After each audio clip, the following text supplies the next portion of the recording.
big So part of yeah. it, I feel like, is recognizing and accepting and working through each other's weaknesses as well, Mm-hmm. and in a loving way, because it's not sexy to tell your spouse, "Hey, you kind of suck at this. Let's do Mm-hmm. this different." Because we Mm-hmm. still have Mm-hmm. to. Mm-hmm. You would do that in a work environment, maybe. Be like, "Hey, listen, we're really struggling in this area. We need to work on this type of thing." When you say that to your wife, though, she's like, "What? Do you want There's to eat today?" consequences. Yeah. Yeah. It's different. It's different, and you cannot separate the two. Like, she is never just my work partner or just my wife. She's always both. Mm-hmm.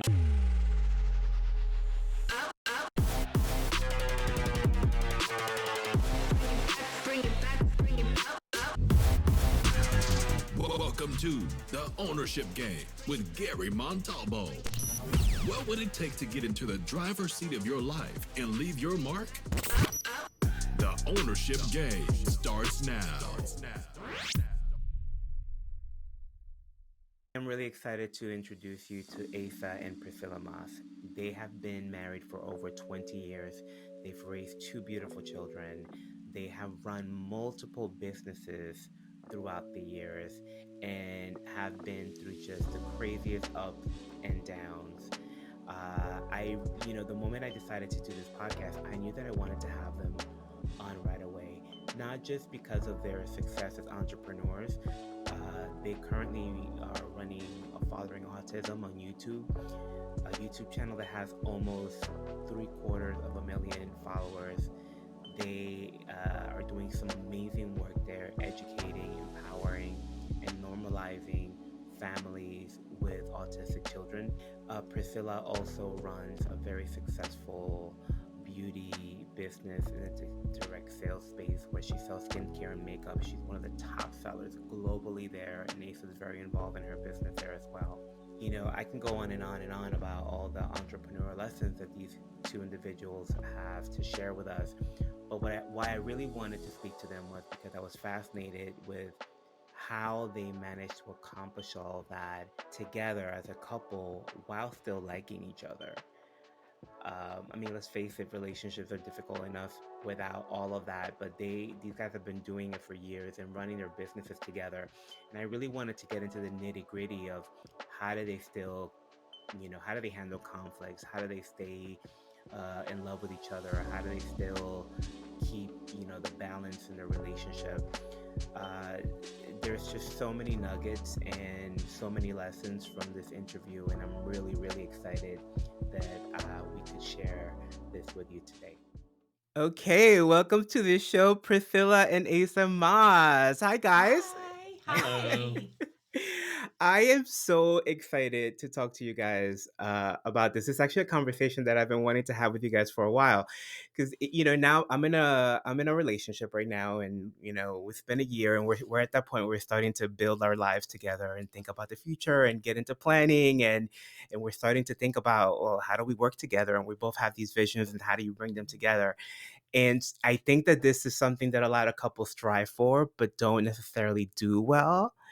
And so I thought it'd be really fascinating to talk to you guys, number one, because I want to learn all your tips and tricks. But I do think that people, this is something that challenges people. Like, how do you co-create together, raise kids together, run businesses together, and be your husband and wife, maintain the romance, like all of that, right? Like, it's a huge bag Yeah. of things to work on. And So still I like each other. and still like each other, right? It's challenging enough to still like each other when you don't have all that stuff going on, right? Right? But how do you Right? still like each other when all that stuff is going on? Um, so let's go to the beginning. Like, how did I want to hear, like, how did you guys meet, and like, when does your story Oh start before boy. we jump into all the stuff? Like, give me give me some of that Okay. background. The quick version, Okay, the Asa. quick version. We're kind of an anomaly, so it's a funny story. But we met in December of, what year is it? 2000. 2000. 2000. December 2000, and we got married March 2001. Wow. Yeah, Yeah. So yeah, 3 months. When yeah, did you get yeah. engaged? February. February. So Okay. so we've been married for 22 years. Our son is 22. So, math.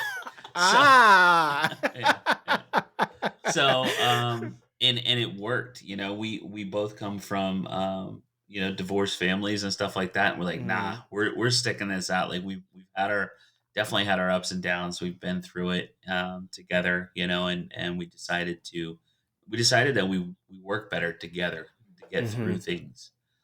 Well, and a big part of it. Okay, so we were 19 when we met and got married, Yeah. and Asa was in the Coast Guard, and we met in Guantanamo Bay, Cuba. Okay. So, What were Yeah. you doing there? so I was visiting my parent. I grew up in Guantanamo Bay and Okay. went to all my high school there, and I was visiting my parents from college for Christmas break, and his boat pulled in because he was in the Coast Guard. He wasn't stationed there, and we met, and we hung out for 18 days while he was there and just got to know each other. And then I went back to college in Myrtle Beach, South Carolina, and he was stationed in Portsmouth, Virginia at the time. And he would travel every weekend to come and see me for those 2 months. We Um, weren't supposed to be in Guantanamo Bay for 18 days, but our we went out and our boat broke down, so we had to come Did you back in. did you And break the boat down, that's Asa? what my dad that's the same said. thing your dad said, Did you? was that I intentionally. Because The he boat was a broke down. mechanic. Oh. Yeah. Yeah. Yep. Whoops. My dad Guess we said gotta the stay same here. thing. Yeah. So And yeah, so so you're already in the Coast Guard. You're in college. So you guys get married, and when did you start living together, or did you finish college at that point? Like, what nope. did that look like? Just I did not finish college. I moved from Myrtle Beach to Virginia. We lived in Hampton at the time. Asa went and found us a house, which when you're in the military, you get housing allowance. And um, so I moved there. But 2 weeks after we got married, Asa left to go underway on deployment. So here I am, pregnant, 19, don't know anything about anything. I was super naive. Um, and only child, kept calling my mom. I'm like, I don't know what I'm doing. Like, I don't know how to do any of this. We're broke, like so broke. I mean, you made what, $20,000 a year? Not even that. oh God, Like, can you even imagine? Like, what is no. that going to do for anybody? So And we I had was a princess. Like, our first in our living room. We had the back seat out of my Jeep Wrangler, and as our as our couch. couch, and we had a milk crate with a TV on it because I lived in the barracks before that. Uh-huh. Yeah, that was basically our setup when we first moved in the house. Because Priscilla said, like, I went underway. I had to leave as soon as we got married. Yeah. So So then Oh my my mom God. came to visit and helped decorate the house.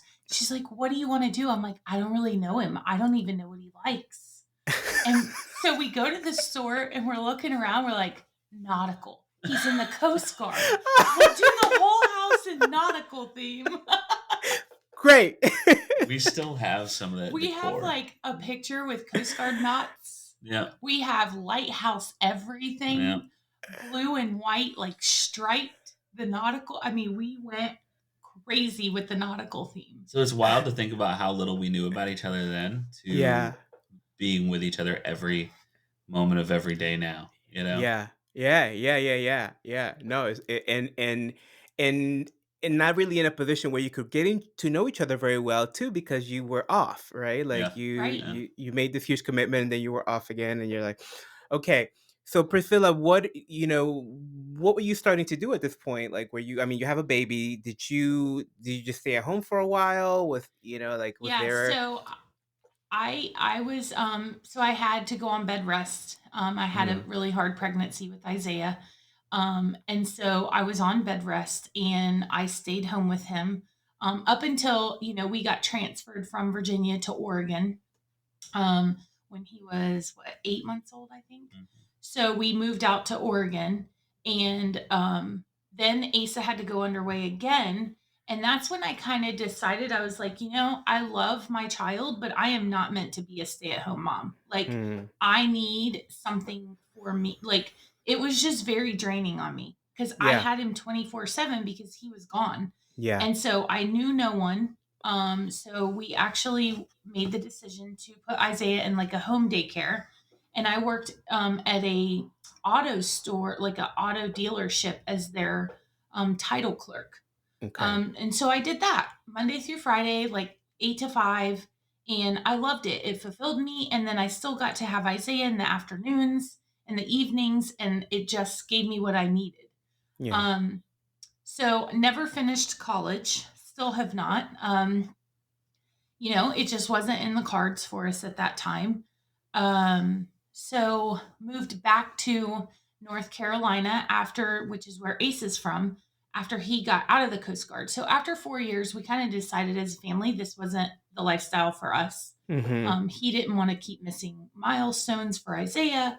It was a lot on me, and I was just like, I don't know if this is for us. And it just wasn't. So Yeah. he got out of the Coast Guard, and we lived in North Carolina at the time, and he was working at a motorcycle shop, being a mechanic.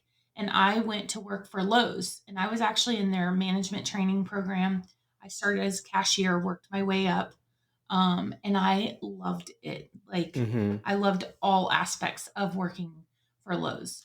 I think that we had an employee mindset, which is not, and I don't, none of the terms I like, we're different than that now. Like, none of the terms I use are in a negative context at all, as far as like employee mindset. But we definitely had an employee mindset then, and um, we were always needing more. Like having the dual income and all that was a big change from when we were in the Coast Guard, but it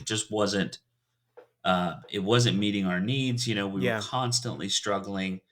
So that's when we started to dabble into like entrepreneurship, but it was always like some crafty side hustle that we Mm-hmm. were, like I should have just dealt drugs. It'd have been a lot more lucrative and a lot faster Gosh. way instead of all these above board things, and trying to, I mean, it was like we did everything Well, and Yeah. it and was I have to crazy. and I have to give props to Asa because my dad, like for our entire marriage, which they love Asa, and my dad said, I never have to worry about you guys going hungry because this man will make money like however he can. Uh-huh. He is literally taking batteries to a battery place and getting the core from them, but like hundreds of dollars.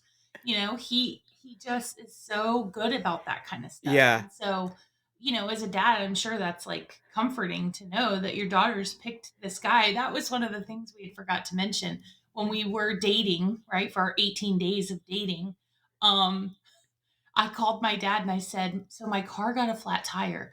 And Asa looked at me and he's like, I can change your tire. And my dad's like, he's the one, he's the keeper. So, but the Look at night we that. met, I actually went home and told my mom I met the man I was going to marry. Like I knew day one. Really? Yep, day one. Wow. Yeah. Okay, so let's go back to this entrepreneurial shift that's starting to happen, right? Yeah. So, first of all, I'm just dying to hear some of your side hustles because now I'm curious. You said So you did everything. back in the beginning, like Priscilla said, I was recycling batteries. I was doing scrap metal runs. I was Uh-huh. like everything that I could.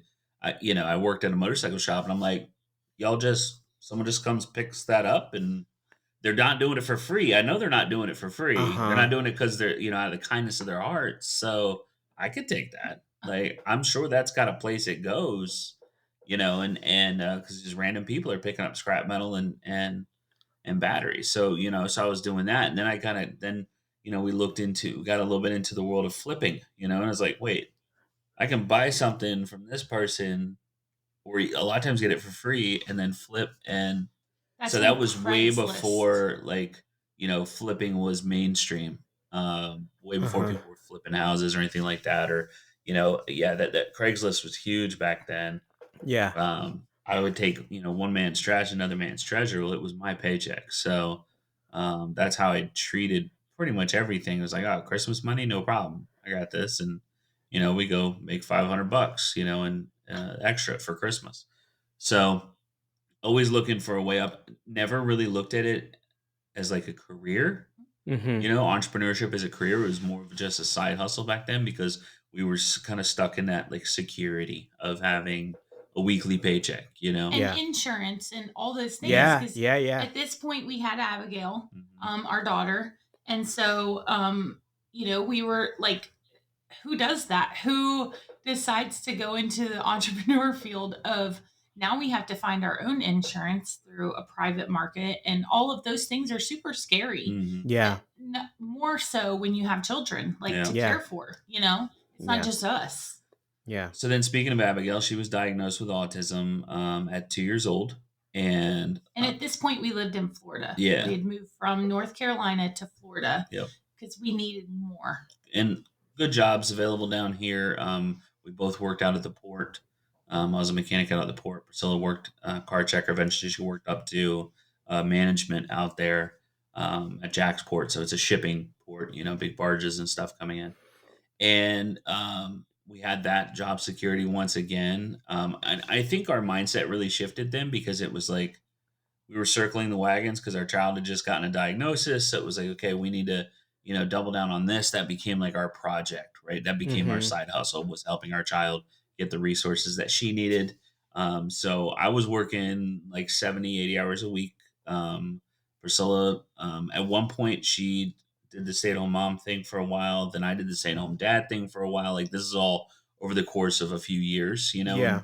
and different positions. I went to work for different companies. And then it got real bad. I got real antsy. I had a hard time not staying in a job if it wasn't fulfilling, Mm-hmm. if I wasn't able to spread my wings and make a large impact and big difference in the It position. was the joke of the family that he was the 90-day guy.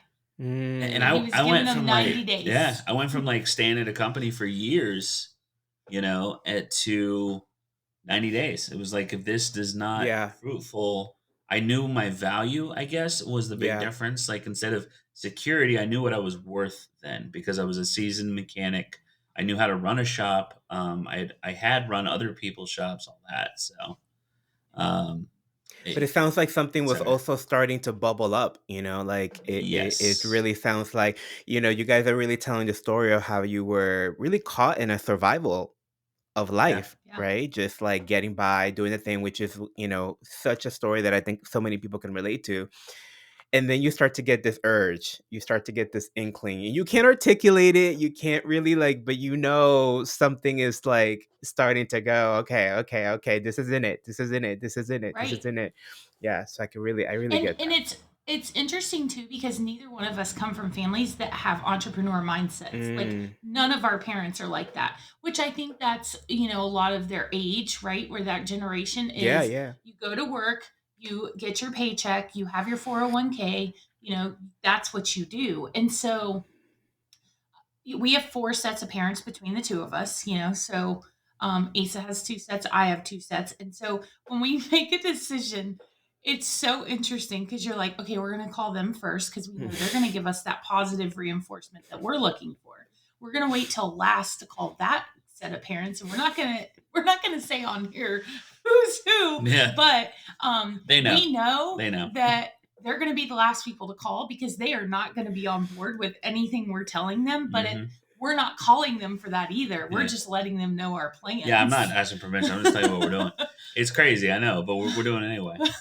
So we get to the point where speaking of entrepreneurial stuff and side hustles, so our daughter had autism. She communicates with an iPad, or has autism. She communicates with an iPad. She get breaking devices because kids are rough on stuff. I learned how to fix iPad screens. So one of my businesses was, I had named it and everything. It was iMobile Jacks, and I was repairing iPhones and iPads and all that in the back office of our motorcycle shop that we then owned at the time. Like it was, there's always something. So I would work the front counter, and I'm like, "What are you here for? iMobile Jacks or A&P Yeah. Equipment Services? Do you need your Harley tires, or do you need your screen repaired? So We do and it it was all. always funny to it was always funny to see people come in and be like, "This is I can get my phone fixed." Like, listen, man, I got bills to pay. So, so what led up to our motorcycle shop? I had experience at a Honda shop when we were in North Carolina, working at a Honda shop there, ATVs, motorcycles, lawnmowers, water pumps, whatever. I had worked on big diesel engines, stuff like that in the Coast Guard, and all the big equipment you have out of Jacksport and everything. And I was working at a lawnmower dealer here in town, and I was the shop manager, and I was really held back, and I was not happy with not, having those reins on me, Mm-hmm. keeping me at bay and not allowing me to grow the shop and for this business owner. And I called Priscilla. I was like, babe, I can't do this, man. I got to start my own thing. She's like, well, stop talking about it and do it. Just do it. I was like, okay, bet. So I got off the phone with her. I went into the boss's office. I said, hey, I'm letting you know, I'm not happy. I'm not happy. I'm not gonna be able to do this anymore. What do you need from me before I'm done? And he gave me a short list of things, and I came back in about a half an hour later. It's like, okay, I'm done, and I got him knocked out, and he he's like, okay. So I called Priscilla. I was like, I did it. She's like, you did what? I quit. You told me to just do it. I was like, no, I didn't Not mean like- right this moment. like let's come up with our plan to make this happen because I want you to be Yeah. happy. Like, what's the happiness- timeline? Right. Not like 30 minutes from now. I'm literally in the grocery store. And he's like, I did it. I'm like, you did what? Like, I'm at home. So, and also at that time, Asa was working in our garage in our fancy neighborhood because we lived in my parents' home. Yeah. They went back to Guantanamo Bay because they're both civil service. So they got stationed back down there. Uh-huh. And we were living in their house in this fancy neighborhood. And he's in here at 2 a.m. working on lawnmowers and motorcycles in the garage. I'd sneak him in and shut the door. With the garage door shut. And so he had a clientele. Mm-hmm. He had built that clientele up because he was doing it on the side. But it definitely wasn't enough to like keep us afloat. Yeah. And so I was like, oh my gosh, what has he done? So we cashed in Priscilla's 401k. We leased a space. We got business cards, and we stood Mind behind you, in December, a motorcycle and ATV and lawnmower repair shop we opened in December. Yeah. I mean, we live in Florida, but still, it's not like it's still cold here. It's not the season. So we had way to back the play, Priscilla. Though. Yeah. I just gotta shout that out for a second because way to back the play.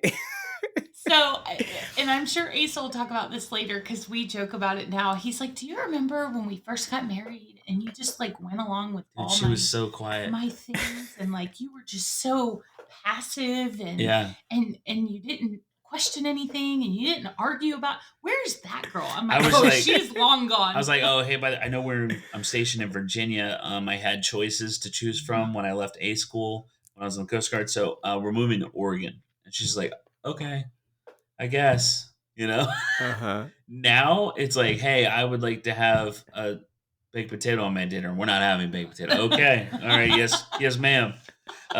So it's a lot has changed. Just got opinions and stuff. But yeah, so we start this motorcycle. Yeah, and you're right. She backed me. She's always backed me. I've come to tears on that a few times because she's always like, hey, can I do this? And I'm like, Ben, you've never told me no. You've never told me no. So we started a motorcycle ATV business. It's December. It was December 31st before we made our first dollar. We went a month in a new shop, no money coming in. I was scared out of my mind. We're just like looking at each other like, what do we do now? But then by February, we had to double our space. Yep. Wow. We had to rent out another unit and expand and double our space. The following year, we had to go even bigger and go to a bigger space. So we did this for 8 years, worked on motorcycles, ATVs, lawnmowers.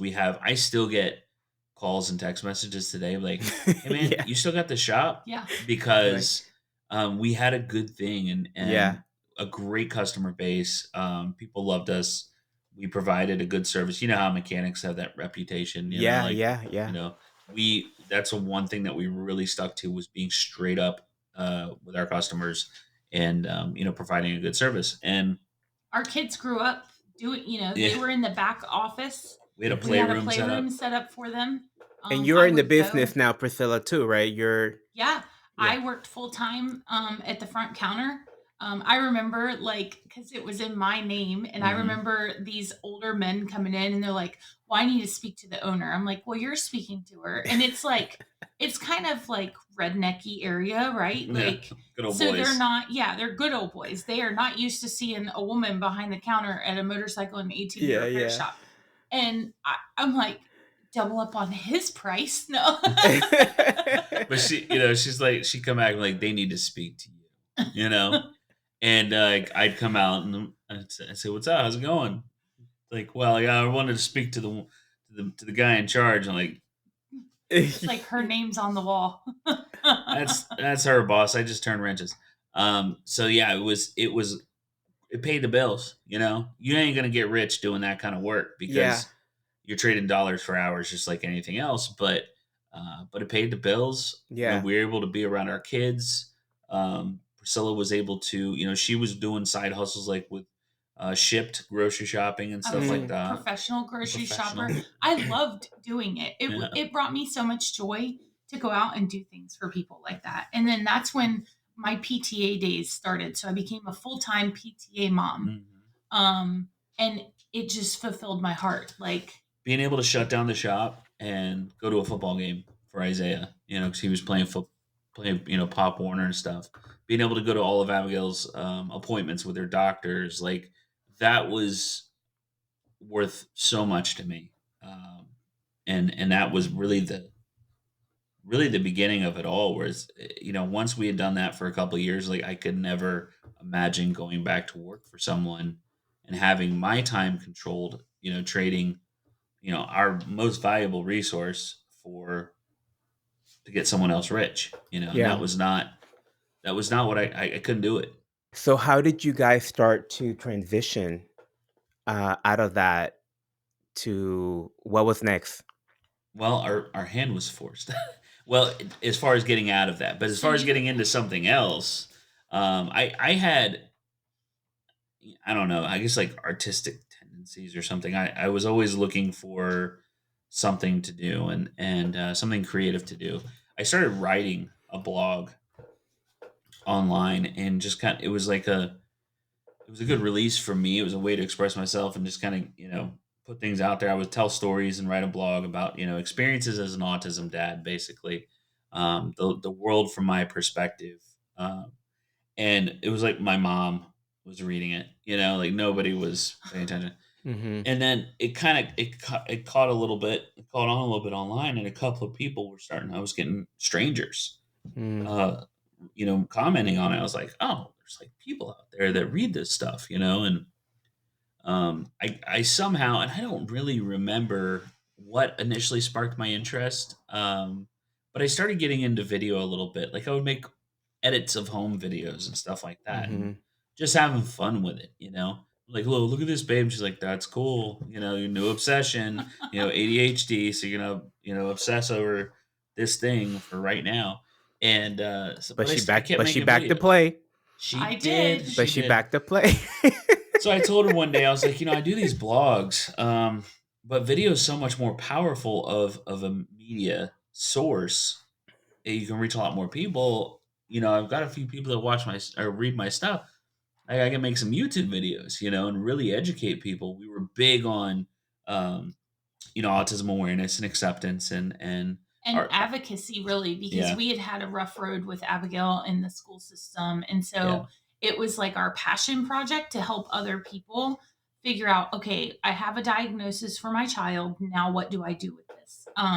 Because it's not like you're given a booklet of here Yeah. you go, here's what you do next. Yeah. And so the resources at that time, Abby's 18 now. So the Yeah. resources at that time were so limited. Yeah. I And was so, just yeah, gonna like say he I feel said, like that was the wild wild west still. Like people just yeah. did it not have was. yeah.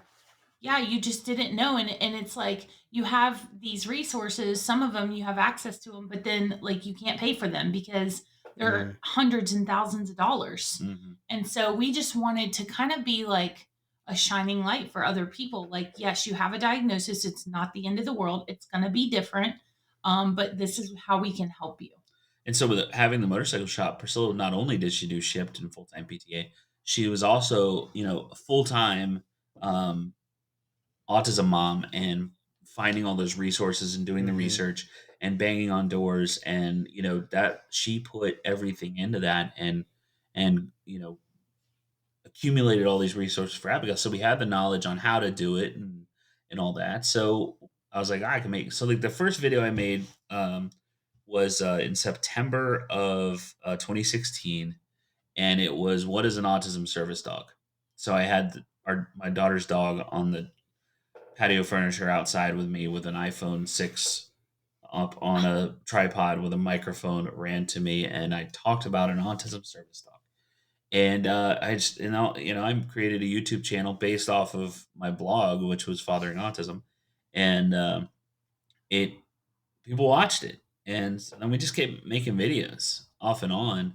We discovered after a little while that it was easier to reach people instead of doing like sit down talk videos and like informational stuff. If you Mm-hmm. entertain them, you can trick them into being educated, or Mm-hmm. creating acceptance or whatever by so we started doing, if we were like, we're kind of funny, let's do, people kind of like us a little, so let's do a family vlog. And it's so funny, the first That one time I did not back. I was like, hey, have you ever heard of vlogging? She's like, no. I'm like, let me show you this. So I showed her, I think it was a Casey Neistat video. And I'm like, what do you think? She's like, that looks dumb. I'm like, people watch that? I'm Like, like, who wants to watch someone else's family like that? Then he says, it's the ultimate people watching. I'm like, well, now you got me. Yeah. Like, Yeah. I love to people watch. Yeah. So we started this, we were doing vlogs off and on. I had no idea what I was doing. They're so cringy looking back. Trying to be Casey Neistat. You were trying to be somebody else, in Yeah, the yeah, YouTube yeah. space. So just trying to be cool.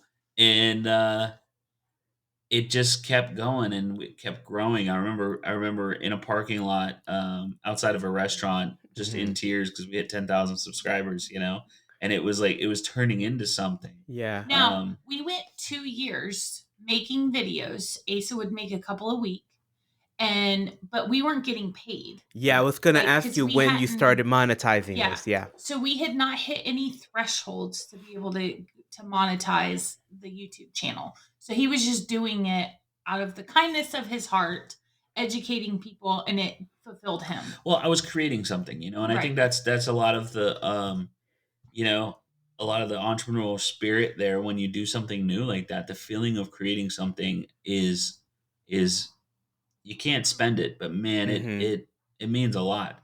It feels good to create something like that, and it's what's even crazier is it's one thing like you could be haphazard and like, okay, like with Priscilla backing me, like you say, you can be haphazard in life, just be like, sure, do whatever, sounds great, let's put our 401k into this, whatever. But long term, for 2 years, Mm-hmm. where she's like, I'd point a camera on it at her and she's like, yep, this is what we do, But and at this point, did you know you were building? Were you trying to monetize, or were you still just like, I love doing this, I want to help people, or did you know nobody that? nobody talks about how much money you make on YouTube. It's very hush hush. So Mm-hmm. I didn't even like, is it even worth it? We Yeah. had zero idea. No clue. No clue what it was like. And it varies greatly depending on what kind of content. Like if you make a YouTube channel about finances, your RPM is really high, so your rate per mil, how much you get paid per thousand views,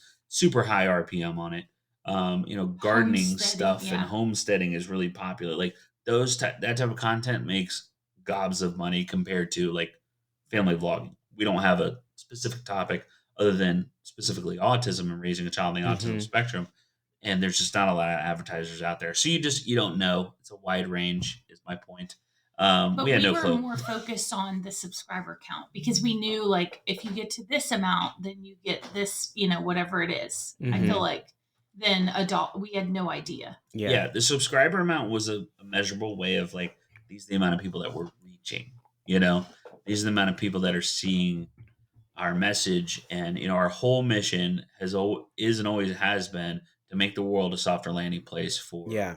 people like our daughter. And that has been um, we haven't fulfilled it yet. We're still going. We're not done, but that's always been our mission. But we tell people all the time, because we do talk to people about getting into creating content online and stuff. It's like, have your why, have your focus be driven, be a passion, be, a goal, a life goal.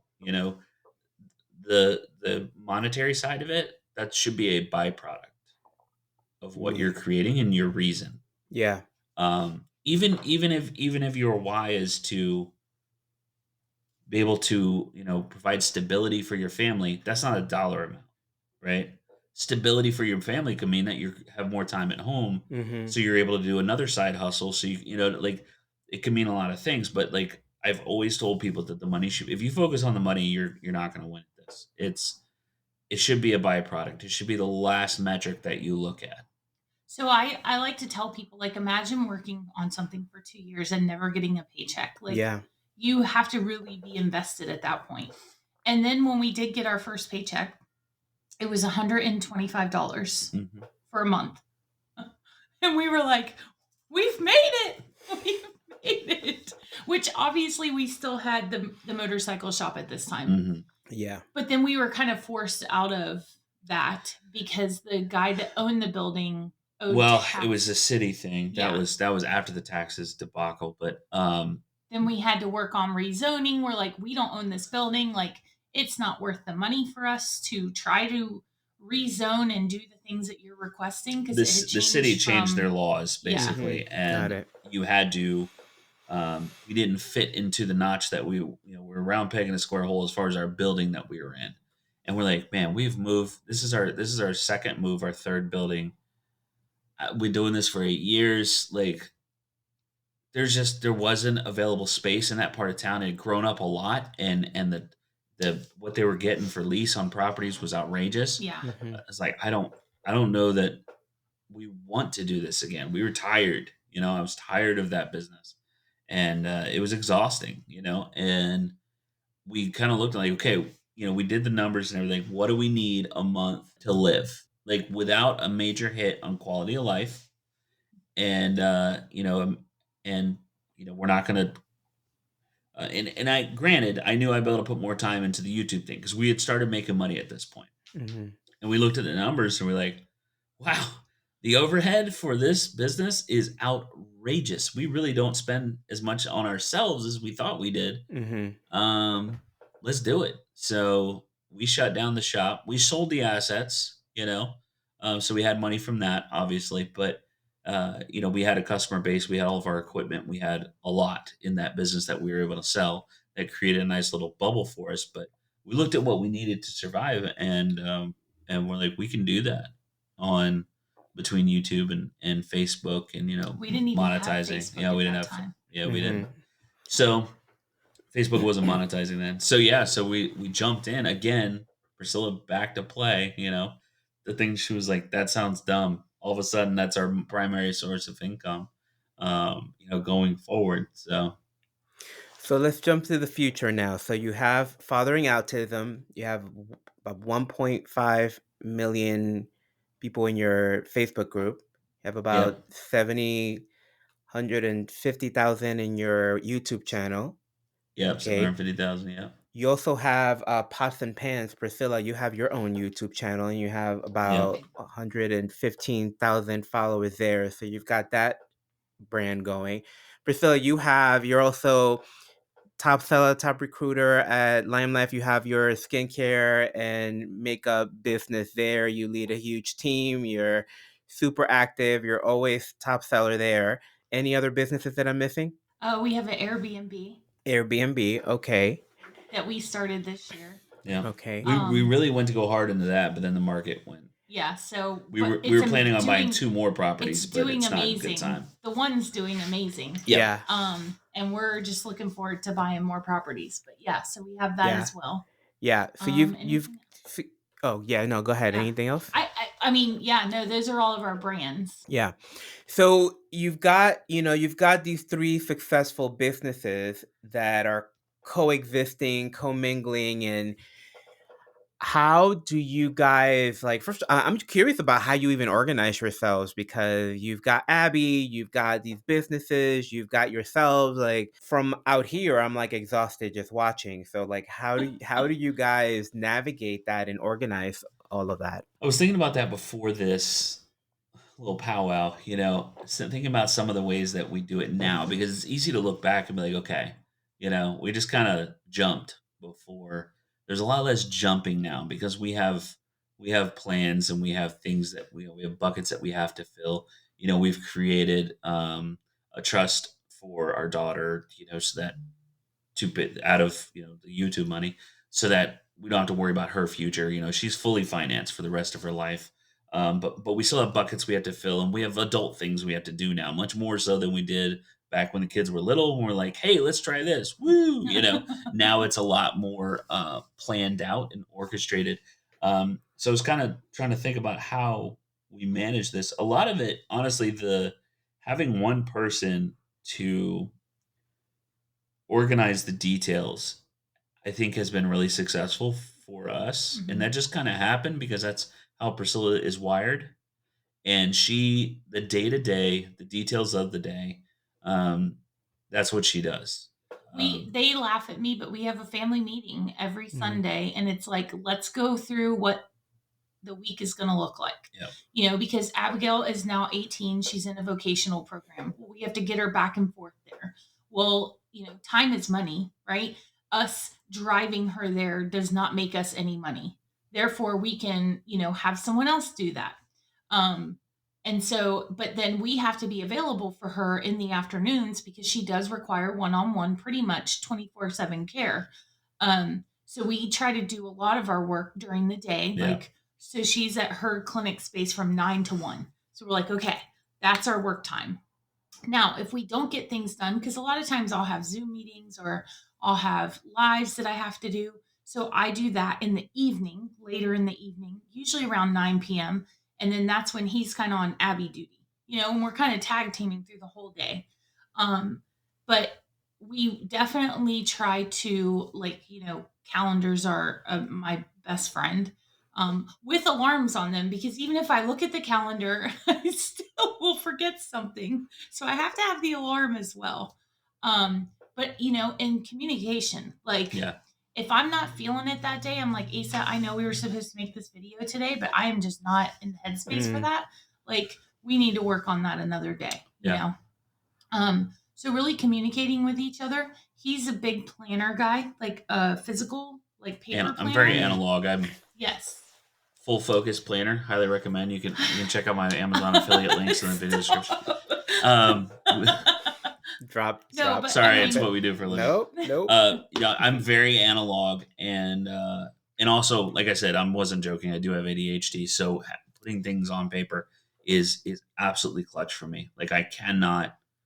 I literally produce twice as much in one day if I have things written down. Mhm. If I'm able to measure things and look at numbers and stuff like that. So, that which is measured is improved and all that jazz. So we work totally different, the two of us. I'm a lot more chaotic. But we He's- also know how the other person works. Yeah. Mhm. So So you. He will write a script for something, whereas I'm just off the cuff. Mhm. I'm like, I don't need to do that. And we just have learned that over the years. It's definitely way different working in the home than it Mhm. was working at the motorcycle shop. I feel like we each had our own little, like, our areas. Whereas here, he helps me a lot with, like, my graphics and my going live and those kind of things. So I'll yell down the stairs, IT, I need IT, so, a big so, part of yeah. it, I feel like, is recognizing and accepting and working through each other's weaknesses as well, Mhm. and in a loving way, because it's not sexy to tell your spouse, "Hey, you kind of suck at this. Let's do Mhm. this different." Because we Mhm. still Mhm. have to. Mhm. You would do that in a work environment, maybe. Be like, "Hey, listen, we're really struggling in this area. We need to work on this type of thing." When you say that to your wife, though, she's like, "What? Do you want There's to eat today?" consequences. Yeah. Yeah. It's different. It's different, and you cannot separate the two. Like, she is never just my work partner or just my wife. She's always both. Mhm. If we go out to dinner and we're on a date, we will tell each other, is Yeah. this a work date or is this like a date? but Because That's- if it's a work date, we can be on our phones. If not, we're not going to be on our phones and talking business. That's a and great it tip. has to be that way. Yeah. That's a great tip. But it's like she'll if I'm walking past her and she's like, "Hey, can you edit the videos that I sent you into a reel for me?" And I'm like, "Yep, yep."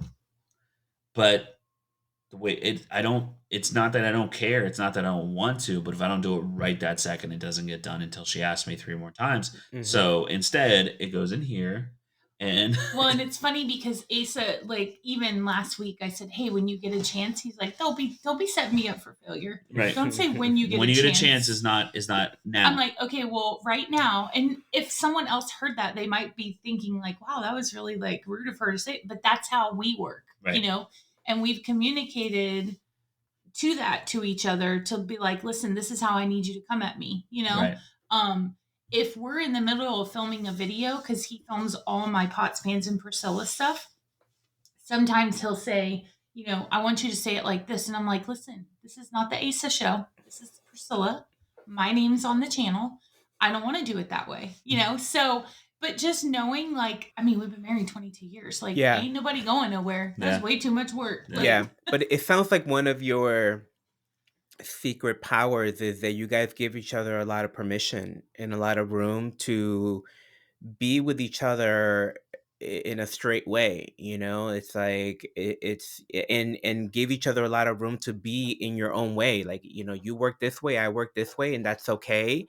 And we work together and we manage each other, but there isn't, because I feel a lot of times what happens is people will try to push the other person to work in the way that you want them to work, or make the Right. other person wrong because they're not doing it how you want to be doing it. But instead of getting caught up in this, oh, why does he always do this? You're just sort of like, oh, that's right. They like to work this way, so let me work that way.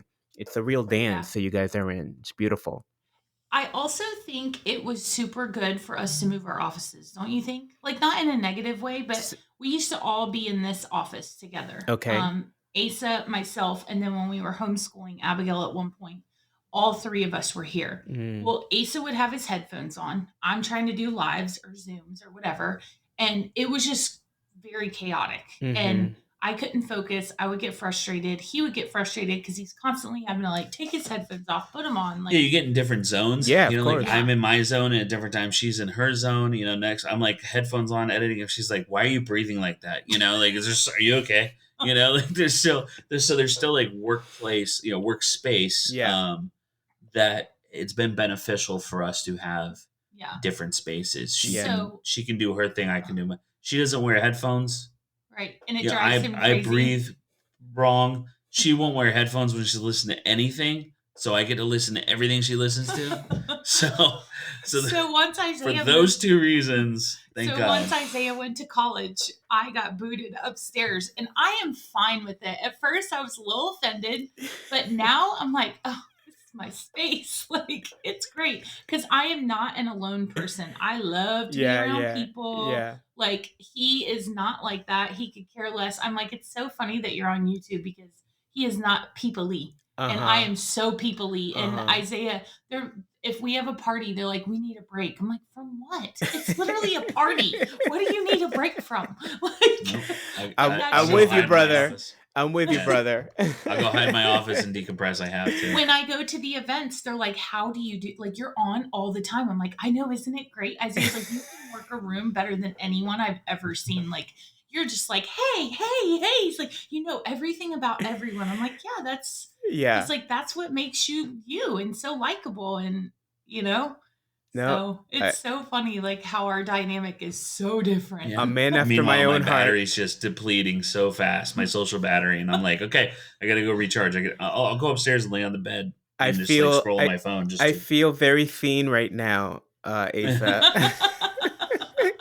And people often think that I'm like, no, that I'm this big extrovert, and I'm like, no, I'm actually an introvert. It's Yeah. But the lesson that I want to point out to is that often people think that because you're an introvert, you can't do that work. You can't do and here you are, even though as an introvert, doing a YouTube channel, right? And putting yourself out there and doing that work. So that's the lesson that I want to highlight there. Yeah. Okay. So, what a fantastic conversation. So, here, as we start to wrap up, how do you handle like disagreements? And and I imagine that it has to come up in terms of how you want to work differently, or like how do those get resolved? A big part of that is going to be, so Priscilla and I have a lot of human behavioral training because our daughter has autism, Mm, and ABA therapy is something that we subscribe to and that she gets. So I think we have a leg up in that area because if you have a problem, there's an antecedent to that problem. It's easier to fix the antecedent than it is to treat the symptoms, mm-hmm, right? You know, so it's funny because, for example, we're talking about like when Priscilla says, "Hey, can you take those videos and turn it into a reel for me?" And I'm like, "Yep." And then that was yesterday. She told me another one of those. I get those all the time. But today it made it to the top of my list. It's in my big three for to dos. That's how we avoid disagreements where I don't value her content or I don't prioritize her. Um, is we fix the problem to begin with rather than fix the fight. mm-hmm. Um, Ace is also really good at apologizing, way better than I am. yeah, yeah, let's not. That's true. I mean, I think it's important too because we're like, hey, this is what you should do as a work together, spouses and stuff because we're perfect. We're not. Priscilla's great at saying, I am sorry that you feel this way. That's how she apologizes, and I I mean, apologize. that's a him feeling. It's not a me feeling. Like I can't. I'm pretty sure Gary has coached me on this. Like that's a you thing. And Thanks. Dawn. Yeah, Like that's not you that's can't not what put they that. meant. You can't put that on me. That's not Like what they meant. that's how you feel. So we That's still how you have, received that information. yeah, yeah. Listen, the thing of it is, like, do you hate them? Gary's like, oh gosh, You I did not plan on this. way to weaponize coaching. Yeah. Don't put me in this mess, Priscilla Maass. It is funny though, because most of the time we pretty much get along. We went through all the crap like in our early years. Mm-hmm. Every once in a while we'll have a disagreement about something, but most of the time, if we just like go in our own spaces and then we come back later, and we actually joke that like one of us will ask a really random question just to get the other person talking again, like. Like it doesn't even make sense. Like, what have you asked me before? And I'm like, I'm where just did that going, come but from? like, did think Abby will need to wear shorts tomorrow or pants? Just to get the conversation we just going had again. we just had a knockdown drag out, and I'm like, hey, I was getting myself some crackers and I didn't know. Do you want some? It's that lead in to just to get the communication flowing in. I think everybody does that.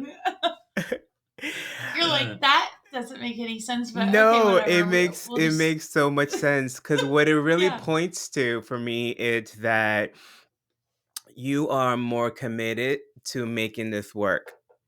Yeah. And you know that making it work is all right. We gotta get back to a rhythm, get back to loving each other, get back to doing what we do best, and it'll be okay. So it's actually a brilliant, I think strategy. It's like what works for you. It's like all right. I got two more questions. How do you keep the love, the romance? Because I would imagine running multiple businesses, taking care of Abby, and running life, it would be really easy to have that kind of go out That of. is probably So, the do you want to? biggest thing that we struggle You with. thinking like tonight or tomorrow night? Where do you want me to put you? Like in? and he's joking. He acts like he's joking, but No. my friends will even say, I'm like, Thursday night, that's like a guaranteed night. That's like our date night. It's Do you guys schedule sex? Yeah. Yes. I'm such a fan of it. I think people laugh at me when I talk about it, and I'm like, no, it's it works. It does. So, and my friends laugh too. They're like, how do you get in the mood? I'm like, you just know. What do you mean? It's Thursday. You're gonna be in the mood because you're like, hey, today's the day. Yeah. You're already more loving, and you're there's more like physical touch throughout the day. There's like it's already like it's not. You It's start not as flirting early romantic. on. Yeah. But Yeah. and it's definitely our biggest struggle is that, and a lot of it is not even just working together, it's Abigail. And Isaiah. I mean, Isaiah, our oldest, he graduated, but now he's back home. He lives out in our in-law suite, but he still like has He's getting free, his master's right now. yeah, and So working full time, but he still like has, free reign of the house. So you're like, are these kids ever not here? Like, go away. And they stay up all hours of the night. You're like, would you leave us alone? And so I think that is something that we do. That is our biggest struggle. But I am super into like going on trips and vacations. And I needed to make sure that Asa was on board with that because that's really where we can like connect with each other more. Yeah. And I'm used to going on all my Line Life trips and girls trips and that kind of stuff. That's not his love language. He could care less about doing those things. That is my love language. And so he, encourages me to do those things. I mean, he buys me luggage and everything, but I don't think you have to go on, like, you don't have to commit to like going on trips all the time, but you do need a thing. Right. So like we have, even if it's like a staycation or like a week that you have a different routine, you have a different, because like when we go on our trips, like every day on our trip is a Thursday, we're very loving. We're very, into each other. It's just a different vibe because we do work with each other every single day. So, and I would say, definitely having the kids, which any parent with kids knows that. I mean, you have dogs and you probably have the same situation, and but it is different because our kids are older. So and that's something I've really struggled with over the past few years. And I've been very open about it, is that we should be entering our empty nester phase. And with Abigail having severe autism, like we'll never have that the way it should be, the way it should look. And so it's super important for me especially, to like make sure that we do take those times. And that's what I mean about the trips. Like, we didn't do that when the kids were younger, but now that they're older, like those are things that I feel like that's what empty nesters do. Yeah. And so I was really like in my feelings and like missing out on all of those things. Yeah. So we have made that a priority this year. We've done a few trips together alone, even going up to our Airbnb and like, making sure everything was good. It was still just the two of us, and that is something, because Ace is like, let's just take Abigail. It's easier. I'm like, it's not easier. Like, no, we're going to do this ourselves, Yeah. So, yeah, that's something we definitely work. I love it. So as we wrap up, what's next for you guys? Well, we're working on a cookbook for my channel. Yeah. So we're super excited about that. And then obviously more Airbnbs. Yeah, we definitely want to get more into real estate. We really like the area that we're in. It's not just like, oh, it's lucrative. We enjoy the heck out of it. Yeah, we love the whole business of it. Process. Not necessarily just Airbnbs, but like real estate in general. Yeah. I love it. Yeah. It's a fun thing to be in, but we're gonna keep doing what we're doing. We don't feel like we're done yet. We haven't. Ace is constantly like changing his ways of doing things. Obviously with social media as a whole, you have to go from, we started with long form content. Now more short form content is the vibe. And so you just are constantly like going back and forth with that. Yeah. And I don't know if we mentioned, we do have a podcast where we have to get back on doing it. We did. Yeah, we didn't talk about that. That's right. Yeah. And that's really where we like take the gloves off and kind of talk more intimate about being a married couple and, things that maybe we don't talk about. It's on the conversations like this. Yeah. So it's called From AM to PM, and we named it that because our initials, I'm AM and she's PM, and because we are business partners from AM to PM. We are parents. We are lovers. We are, everything from AM to PM, all day, every day. So we definitely, this is one of those. Basically, what this podcast is about is everything that encompasses ours, because it's a life we live, and I love it though. Like I wouldn't change it. It's We're hard, so but man, blessed. working with other people's hard too. And you can't have Thursdays with them, so I mean, you could, but it'd probably be frowned upon. this is way better. I do joke, and when he gets mad at me, I'm like, "Did you need to talk to HR? It's off today." They don't care about your stupid complaint. Uh, well, guys, this has been absolutely lovely. Thank you so much for sharing yourselves. Thanks for having us. This is such an honor. It's for me. It's for me. You guys are lovely, and it's always a pleasure talking and being in the same room, and whether virtually or in person. We will share all of your links to all of your channels and the podcast and everything, so that you guys can find these guys and continue to get more of them. They're just some of the best people on the planet, salt of the earth, and it was fun for me. I didn't know your backstory, so this Yeah, was there you really go. great. Well, thank you so much, and Thank go you. Thanks for enjoy, having enjoy us. your Thursday. Couple more days. Couple more days. Okay, there are just so many valuable takeaways from today's interview. I can go on and on. My head was exploding the whole time. But there's a few that I want to focus on because I think they're really key and important for you to really consider if you are working in any type of partnership whatsoever. Number one, building a successful partnership requires understanding and accepting each other's strengths and weaknesses. And yeah, this seems kind of obvious, but it's easier said than done. We spend so much time judging and assessing and comparing that it's really easy to fall into a pattern where you're judging the other person or upset that they're not a different way or upset that they didn't handle that this another way. They really embrace each other's work styles and they found ways to support each other's goals and passions and just, filled in the holes where each other was weak. I thought that was a beautiful lesson and so impactful, and really has been a key in their success. Number two, prioritizing communication.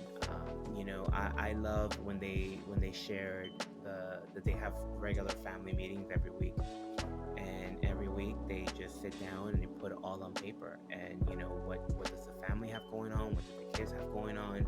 What are the goals for each of the businesses? And they just constantly stayed on top of planning. Again, it seems obvious, but it's really easy to get into a survival pattern of we just got to keep going, and planning and doing that work and communicating and doing that ahead of time. It's so easy for that to go out of existence. So I love that they have a structure for that and that they keep coming to that, and that's one of the ways that they stay on top of things. Number three for me was the way that they bring structure to keeping the romance alive. The way that they schedule their date nights every week on Thursday. The way that they schedule several trips around throughout the year to make sure that they're nurturing themselves, to make sure that they're keeping track of their relationship and that they're nurturing their relationship. I think it's so beautiful and key because it's, again, easier said than done. It's so easy when you have a child who's autistic, when you have several businesses, when you're just being pulled in all these different directions. It's so easy to just forget about that or move forward or just go, I'll do it next week. But the fact that they do that every week, no matter what, really creates a commitment for themselves and a structure for them to just make sure that they're always checking in with each other. Number four, apologize and address disagreements promptly. I cannot tell you how many times I just see people fester, hold on, push it aside, suppress it, just pretend it didn't happen, or be passive aggressive. The fact that they really handle this stuff right away, and there isn't a commitment to holding on to it and being right about it, but there's just a commitment to like, okay, let's clear this up so that we can move on, because what we're up to is more important. We are more important. The businesses are more important. The kids are more important. It just really creates context for not getting caught up in your ego and festering, letting these things fester. And lastly, back to play. Back to play. I was so impressed with their ability to just back each other's play. No matter how crazy the idea was, no matter how inconvenient it was, no matter how scary it was for you, you backed each other's play. And, for me, it just really displays unconditional love. And it displays a real commitment to empowering and supporting each other over your comfort, over the easy path. I think it just creates an environment of safety, and it also creates an environment of amazing creativity for them. Like, they're both really creative individuals, and they bring that creativity to their businesses. And I think that because of support for each other just really allows them to create a space of safety, and knowing that, hey, no matter how crazy my idea is, I know I have a crazy partner that's going to ride this out with me. I just would love that, and for me it was really inspiring, and it's something that I hope to bring to my relationship.